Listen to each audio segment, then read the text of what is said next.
안녕하십니까. 4.15 국회의원 선거 예비후보자 정책대담 시간입니다. 저는 사회를 맡은 포항기자협회 김재훈입니다. 이번 시간은 총선에 출마한 예비후보자들의 정책과 주요 공약들을 들어봄으로써 어떤 후보가 포항의 새로운 일꾼으로 알맞은지 시민들이 직접 판단할 수 있도록 위해서 마련됐습니다. 녹화로 진행되는 이번 대담은 포항기자협회 8개 언론사와 신문 지면, 유튜브, 페이스북 등 SNS에도 동시에 송출됨을 알려드립니다. 이번 시간에는 포항남 울릉의 민주당 후보로 출마한 허대만 예비 후보를 모시고 정책과 주요 공약에 대해 들어보도록 하겠습니다. 후보님 안녕하십니까? 예, 반갑습니다. 네. 먼저 이번 총선에 임하시는 각오부터 좀 말씀해 주십시오.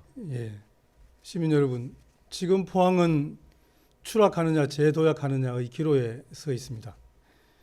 여당과 야당, 민간과 행정, 중앙정부와 지방정부가 협력해서 우리 지역의 수건과 현안을 풀어가는 협치를 통해서 포항의 재도약을 이루어야 할 때입니다. 미통당이 독점하고 있는 지역의 정치 지형을 바꾸어야 합니다. 이번 선거에서 반드시 한국당, 미통당이 독점하고 있는 지역 정치 지형을 바꾸고 일하는 정치, 자치를 넘어 협치를 이루어서 포항의 재도약을 이루겠습니다.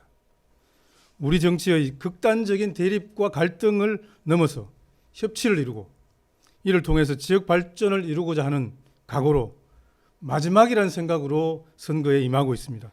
대립과 갈등이 아니라 협치와 일하는 정치를 선택해 주실 것을 간곡하게 호소드립니다. 네, 지역의 지형을 바꾸고 일하는 정치, 자치를 넘어 협치를 이루어 포항의 재도약을 이루겠다고 말씀하셨고 마지막이라는 각오로 임하고 있다. 예. 아주 그냥 의미 있는 말씀을 하신 것 같은데 다음으로 우리 지역 유권자분들한테 본인의 소개를 하신다면 어떻게 하시겠습니까? 우리 시민 여러분들께 저를 한 문장으로 표현하고자 한다면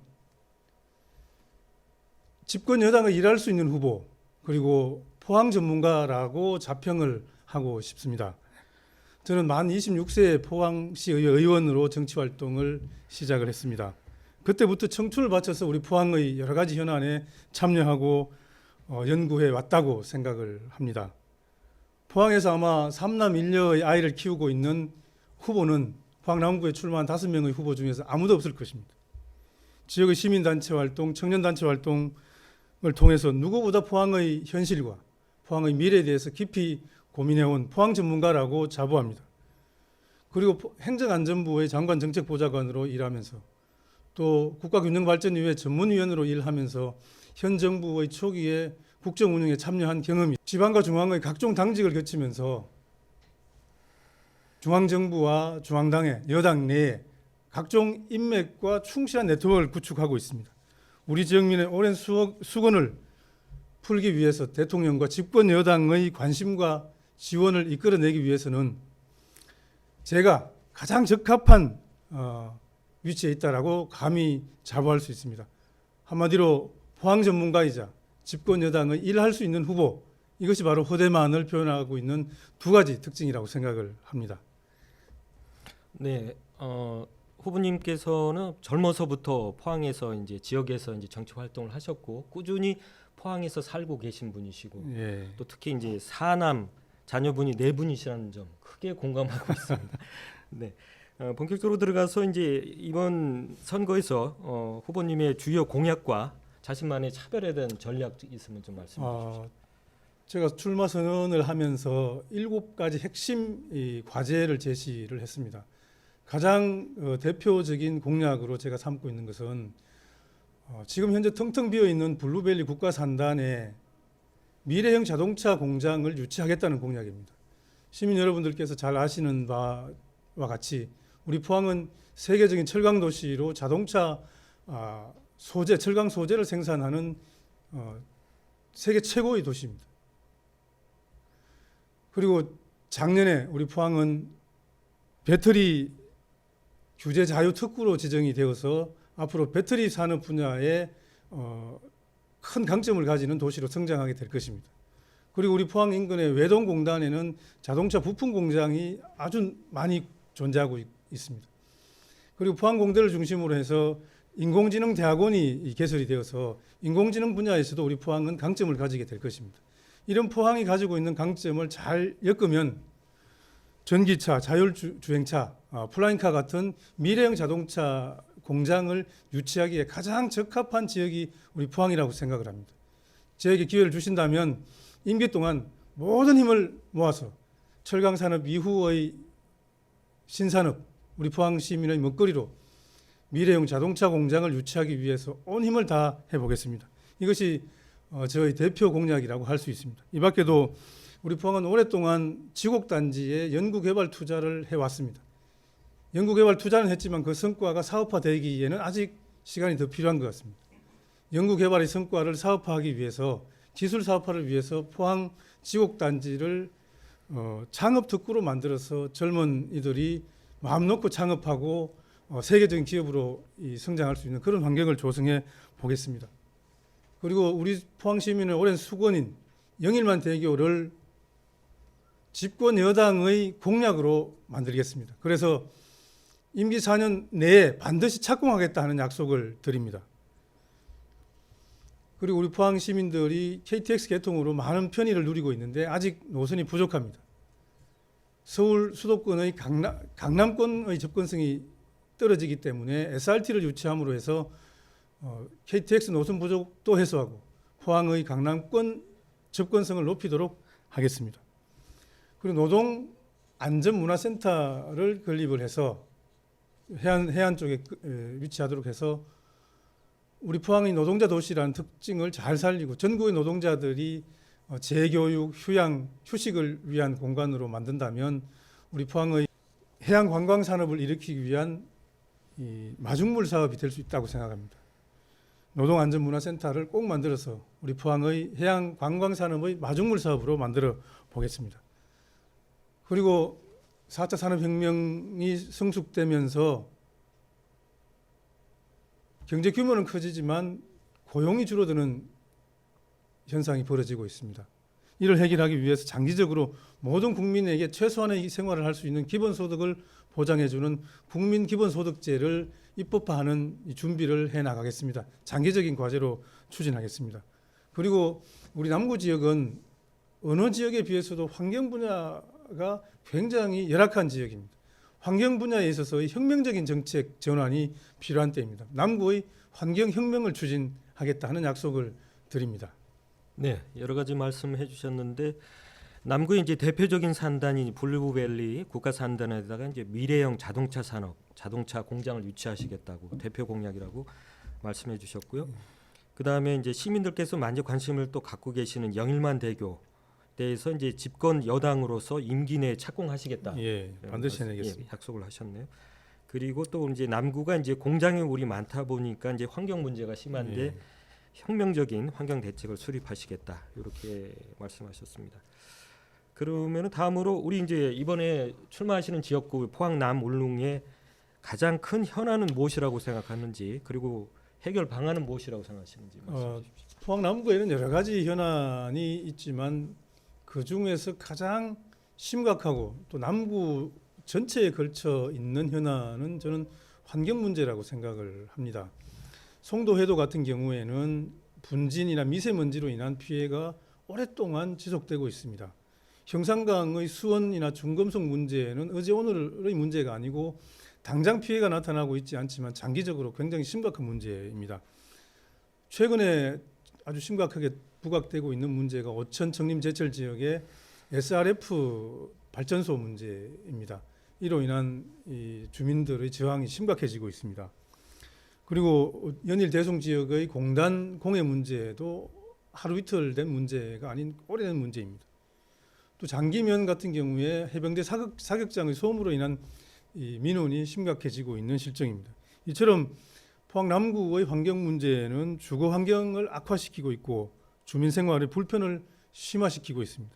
남구 주민들의 건강한 생활에도 큰 위협을 줄 정도로 심각해져 있는 상태입니다. 포항 남구는 환경 혁명이 필요한 지역입니다. 이를 해소하기 위해서 미세먼지나 악취 발생 업체에 대해서 강력한 규제와 단속이 꾸준히 진행되어야 합니다. 엄격한 기준을 정하고 강력하게 적용해야 합니다. 공단 인근 지역이라서 불가피하게 감내해야 될 부분이 있을 수도 있습니다. 그러나 이걸 강요하려면, 이걸 요청하려면 그에 마땅한 보상과 지원이 뒤따라야 합니다. 일방적으로 인내하고 참으라고 요구하는 것은 매우 부당한 처사라고 생각을 합니다. 특히 오천 청림 제철 주민들의 강력한 저항을 받고 있는 SRF 문제에는 먼저 행정과 주민들 사이에 대화가 있어야 합니다. SRF 공론화위원회를 제가 제안을 했습니다. 이 위원회에서 SRF의 입지가 제대로 됐는지, 그 시설은 정상적으로 만들어지고 가동되고 있는지, 또 SRF 발전소가 문제없이 운영되고 있는지를 근본적으로 다시 한번 따져서 그 대안과 해법을 모색하도록 하겠습니다. 네, 지역의 현안에 대해서 이제 환경 문제라고 지적을 하셨고요. 그에 대해서 이제 무엇보다도 강력한 규제와 단속이 필요하다, 이제 그런 말씀하셨고, 그 중에 우리 남구 특히 SRF 문제 관련해서는 이제 공론화위원회를 이제 만들어서 그에 따른 어떤 문제 해결책, 대안을 모색하시겠다, 이제 그런 말씀이신 건데요. 그리고 현재 우리 포항 지역은 대표적으로 이제 현재 지진 문제로 인해서 피해도 많고, 그래서 이제 정부에서 지진 특별법도 좀 만들어서 이제 그 이후 조치로 이제 시행령을 만들어야 되지 않습니까? 그런데 이 시행령에 관련해서 주민들 간의 의견도 많은 것 같습니다. 후보님의 생각 좀 말씀해 주십시오. 먼저 포항 지진 특별법은 여당과 야당 그리고 행정 또 시민 단체가 힘을 모아서 이루어낸 협치의 성과다라고 저는 평가를 합니다. 굉장히 높이 평가할 만한 일입니다. 어떤 특별법이 만들어지는데 국회 파행을 제외하면 6개월밖에 걸리지 않았거든요. 6개월 만에 특별법을 만들어낼 수 있었다는 것은 굉장한 이 속도이고 굉장한 성과라고 다시 한번 평가를 합니다. 물론 이 특별법 내용 중에 배상이나 보상이라는 표현이 없기 때문에 피해 주민들께서는 불만을 많이 가지고 있는 것으로 알고 있습니다. 그러나 지금 현재 시점에서 법적인 책임 소재가 명확하게 규명되지 않았기 때문에 배상 보상이란 표현을 법률 속에 집어넣기는 한계가 있었다는 말씀을 드리고 이해를 부탁드립니다. 그러나 중요한 것은 지진 피해에 대한 실질적인 이 구제가 될 수 있느냐, 이게 중요한 것입니다. 지진 피해 구제를 위해서 소송을 할 수도 있고 특별법을 통해서 접근할 수도 있는데, 제가 생각하기에 소송의 실익은 많지 않습니다. 특별법을 통해서 보다 빠르게 보다 실질적인 구제가 될 수 있도록 하는 게 더 현명한 선택이라고 저는 생각을 합니다. 특별법을 통해서 우리 포항 주민들이, 포항 시민들의 피해가 실질적으로 구제될 수 있도록 최선을 다하겠다라는 약속을 드립니다. 그리고 최근에 시행령 그 제정 과정에서 심의위원회, 피해구제 심의위원회와 조사위원회에 포항 시민들의 이 의견을 대변할 수 있는 포항 사람이 들어갈 수 있도록 하자 하는 요구가 있는 것으로 알고 있습니다. 제가 임명권자인 총리실과 또 총리님과 의논을 하고 있고 꼭 관철될 수 있도록 노력하고 있다, 또 대화하고 있다 하는 말씀을 드립니다. 다시 한번 말씀드리지만 이 정부와 여당은 피해 지원을 하지 않겠다는 생각을 전혀 하고 있지 않습니다. 실질적인 보상이 될 수 있도록 하기 위해서 최선을 다하겠다, 또 그런 자세가 돼 있다 하는 말씀을 다시 한번 드리고 시민 여러분들의 불만을 최소화시키고 시민 여러분들의 만족에 이를 수 있도록 최선을 다하겠습니다. 네. 위원회에 이제 포항 출신이 참여할 수 있도록 총리실과 협의하고 있다는 말씀이셨던 것 같습니다. 그리고 현재 다음으로 넘어가면은 지금 코로나 문제가 좀 심각한 것 같습니다. 아주 심각하죠. 지방 중앙뿐만 아니고 이제 우리 이 포항 지역도 상당히 지금 심각한 상황인 것 같은데, 이런 급속 확산에 따른 현재 중앙 정부 또 지방 정부의 대응에 대해서 평가를 좀 해주시고 향후 더 나은 대책에 대해서도 좀 말씀해 주시죠. 중앙 정부와 이런 문제는 중앙 정부와 지방 정부 그리고 시민들이 일사불란하게 대응을 하지 않으면 제어하기가 참으로 어렵습니다. 그러나 지금 중앙 정부의 노력과 지방 정부가 최선을 다하고 있다고 평가를 하고요. 이것이 더 이상 확산되지 않고 진정시키고 종식시키기 위해서는 시민 개개인의 위생 수칙을 철저하게 지키고 이미 발생한 환자들에 대해서는 집중적인 치료가 빨리 진행될 수 있도록 하는 게 중요합니다. 지방 정부와 중앙 정부의 역량을 의료 역량을 극대화하기 위해서는 지금 보건소나 뭐 이게 도립의료원 또 중앙 정부의 각종 뭐 의료 시설이나 지원이 분산되어 있는데 이것을 하나로 집중하는 게 굉장히 중요한 문제라고 생각을 합니다. 그래서 제가 포항시장님과 도지사께 포항의료원을 중심으로 해서 보건소 인력과 공중보건이 또 중앙정부의 지원, 예산, 자원을 집중해서 대응을 일원화하자 하는 제안을 드렸고 이게 받아들여져서 그런 방향으로 움직이고 있는 것으로 알고 있습니다. 초기부터 우리 의료 역량을 공공의료 역량을 집중하는 것이 굉장히 필요한 일이었고 지금도 그렇게 하고 있습니다. 지금 1339 전화하면 불통되는 경우도 많습니다. 그리고 의심이 혹시나 전염됐을까 의심이 되는 시민들이 어디로 가야 되는가 우왕좌왕하는 경우가 참으로 많습니다. 포항의료원으로 오면 의심 환자의 검사나 또 이 환자의 치료가 일원화돼서 된다는 것이 시민들에게 알려진다면 훨씬 혼란과 혼돈이 줄어들 수 있을 거라고 생각을 합니다. 그리고 우리 시민들의 단합된 역량을 보여주기 위해서 지금 서로 배려하고 서로 도와주는 이런 사례들이 많이 일어나고 있는데 특히 건물 주인들이 임대인들이 세입자들에게 어려움에 빠져 있는 세입자들에게 임대료를 낮춰주고 이런 착한 임대인, 착한 이 건물주 운동이 벌어지고 있는데 이런 운동에 정부도 적극 참여해서 임대료를 낮춰주는 것에 대해서 일정한 부분은 정부가 지원해서 세제 혜택이든 세금을 깎아주는 방식으로든 직접적인 지원을 통해서 착한 임대인 운동이 전국적으로 활성화되고 또 퍼져서 우리 국민들이 서로 어려울 때 돕고 서로 이해해주고 서로 의지하는 이런 풍토가 정착될 수 있도록 한번 해보겠습니다. 네. 그 코로나 대응을 위해서 공공 의료 인력과 자원을 집중해야 한다 이런 말씀을 해주셨고요. 다음으로 후보님께서는 이제 자치를 넘어서 협치라는 주장을 하고 계시는데 후보님께서 생각하시는 협치 과연 어떤 내용입니까? 많은 시민들이 우리 한국 정치의 고질이라고 보고 있는 문제가 극단적인 대립과 갈등입니다. 정치가 우리 사회의 큰 문제를 해결하기보다는 정치권에 우리 사회의 문제가 가면 갈등과 대립이 더 증폭됩니다. 문제가 해결되기보다는 문제가 더 심각해지는 경우가 더 많습니다. 오늘날 이런 코로나 사태가 벌어져서 국민들이 고통받고 있는데도 이것을 정쟁의 소재로 활용하고 있는 모습이 역력하게 보이지 않습니까? 저는 이런 대립과 갈등의 한국 정치를 극복하고 우리 국민이 가지고 있는 역량을 다 모아서 우리 미래를 열고 현재 직면하고 있는 현안과 숙제를 풀기 위해서 여당과 야당, 중앙정부와 지방정부, 민간과 행정의 역량을 묶어주는 이런 협치가 필요한 시대에 돌입했다. 이 협치가 가능한 제도와 문화를 만들기 위해서 노력해야 될 시기에 와 있다라고 생각을 합니다.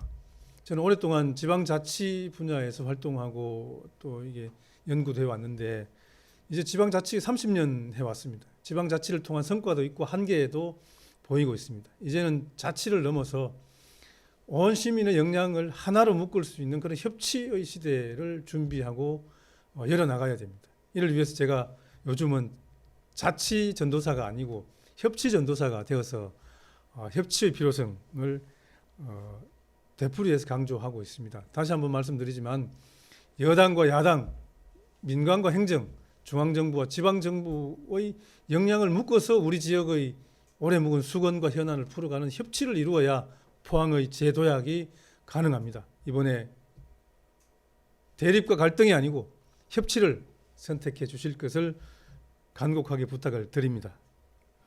네, 일당 독점의 지역 정치 지형을 바꿔 가자는 말씀인데 결국 우리 이제 TK 지역과 포항 같은 TK 지역에서 특정 정당만 국회의원이 되지 말고 그렇죠. 당에서도 좀 그러니까 하나의 국회의원을 정당이 배출했으면 좋겠다. 그렇죠. 하나의 정당이 우리 지역 사회를 지속적으로 끌고 가기에는 이제 그 한계에 도달했다는 거죠. 이제는 여당, 야당, 민주당의 역량도 지역 사회에서 상당히 커져 있기 때문에 이 역량을 지역 사회의 미래를 열기 위해서 활용하지 않으면 한계가 있다는 겁니다. 네, 알겠습니다. 끝으로 우리 지역 주민들에게 하시고 싶은 말씀이 있으면 말씀해 주십시오. 우리 포항 시민 여러분, 남구 주민 여러분, 울릉 주민 여러분, 포항은 지금 추락하느냐 재도약하느냐 기로에 서 있습니다. 다시 한번 한 정당의 독점과 독주를 선택할 것이냐, 협치를 통한 재도약을 선택할 것이냐 하는 기로에 서 있습니다. 존경하는 시민 여러분, 독점과 독주를 넘어서 협치를 통한 재도약을 이번 선거에서 선택해 주십시오. 마지막이란 각오로 이 허대만 시민 여러분께 호소드립니다. 고맙습니다. 네, 감사합니다. 시청자 여러분, 포항이 새 일꾼을 선택하시는데 조금이나마 도움이 되셨습니까? 이것으로 4.15 국회의원 선거 예비 후보자 정책대담 허대만 후보자 편을 마치도록 하겠습니다. 감사합니다.